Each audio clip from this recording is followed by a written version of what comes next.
एक संत एक दरवाजे पर भिक्षा मांगने के लिए गए और संत दरवाजे पर जब भिक्षा मांगने के लिए गए तो उन्होंने अलग जगह आवाज लगाई, माता भिक्षाम दे, माता भिक्षाम दे, माता भिक्षाम दे। बार बार अलग जगा रहे हैं, बार बार भिक्षा मांग रहे हैं। जब संत ने बार बार अलग जगाई तो अंदर से बुजुर्ग माता निकल कर आई और पात्र में थोड़ी सी खीर लेकर आई थी और वो खीर पात्र में लेकर आई और बाबा जी से कहा, बाबा जी लो आपका पात्र करिए, हम खीर डाल देते हैं। आप अपना पात्र करिए, हम इसमें खीर डाल देते हैं। बाबा जी ने जैसे पात्र करा, पात्र करते से ही बूढ़ी माँ ने देखते से कहा, बाबा जी इस पात्र में तो बहुत सारा कचरा भरा हुआ है, इस पात्र को धो लो, साफ कर लो, फिर खीर डाल दूंगी। नहीं नहीं, आप तो इसमें खीर डाल दीजिए। संत ने कहा, आप तो इसमें खीर डाल दो। बूढ़ी माँ बोलती है, बाबा जी इस पात्र में गंदगी भरी हुई है, अगर गंदगी भरी है तो खीर कैसे टिक सकती है? अगर गंदगी भरी हुई है तो इसमें खीर कैसे रह सकती है?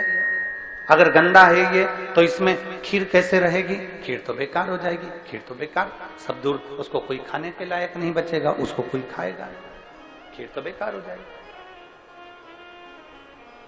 फिर इस खीर का मतलब क्या है? फिर इस खीर की महत्वता क्या है?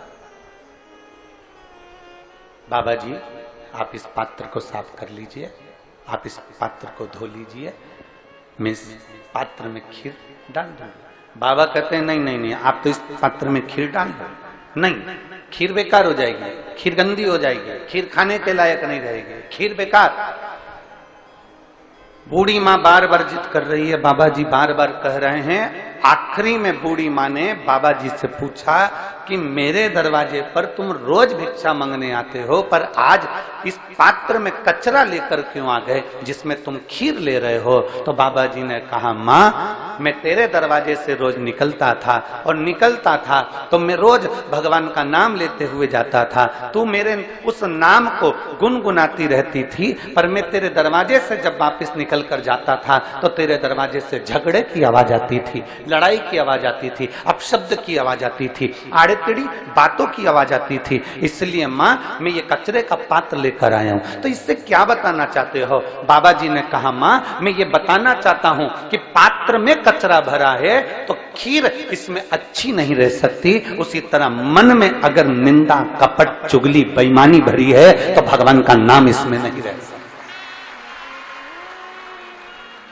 इसमें परमात्मा का नाम नहीं दे सकता, इसमें परमात्मा विराजमान नहीं दे सकता, क्योंकि इसके अंदर कचरा भरा है, इसके अंदर कपट भरा, इसके अंदर बेईमानी भरी, इसके अंदर छल भरा, इसके अंदर प्रपंच भरा, तो फिर भगवान कैसे रहेगा? फिर परमात्मा कैसे रहेगा? भगवान को अगर, मेरे देवाधिदेव महादेव को आपके भीतर अगर रखना है, मेरे देवाधिदेव महादेव को आपके अंदर रखना है, तो भगवान शिव को विराजमान करने के लिए अपने मन को शीतलता का अनुभव कराइए अपने भीतर। और तेरी कृपा बिना न हिले एक भी अणु, लेते हैं श्वास तेरी कृपा से तनु।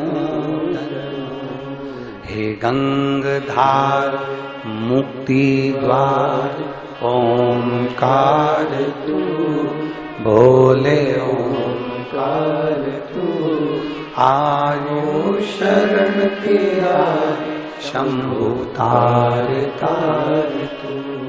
बखान क्या करूं मैं राखों के ढेर का, चपटी भगोत में है खजाना कुबेर का। आप जितना समर्पण रखते हैं,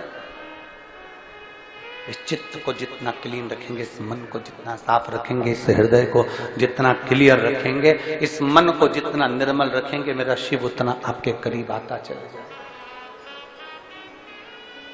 थोड़ा हमको निभाना पड़ेगा, देवाधिदेव महादेव भी तो निभाता है अपने शिव भक्तों के लिए। आज कथा का दूसरा दिन है, बैसाख का महीना चल रहा है, चिलचिलाती हुई गर्मी, और उस गर्मी में भी मेरा महादेव आपके लिए छाया कर कर रोज प्रतिदिन 2 बजे से 5 बजे तक रख देता है।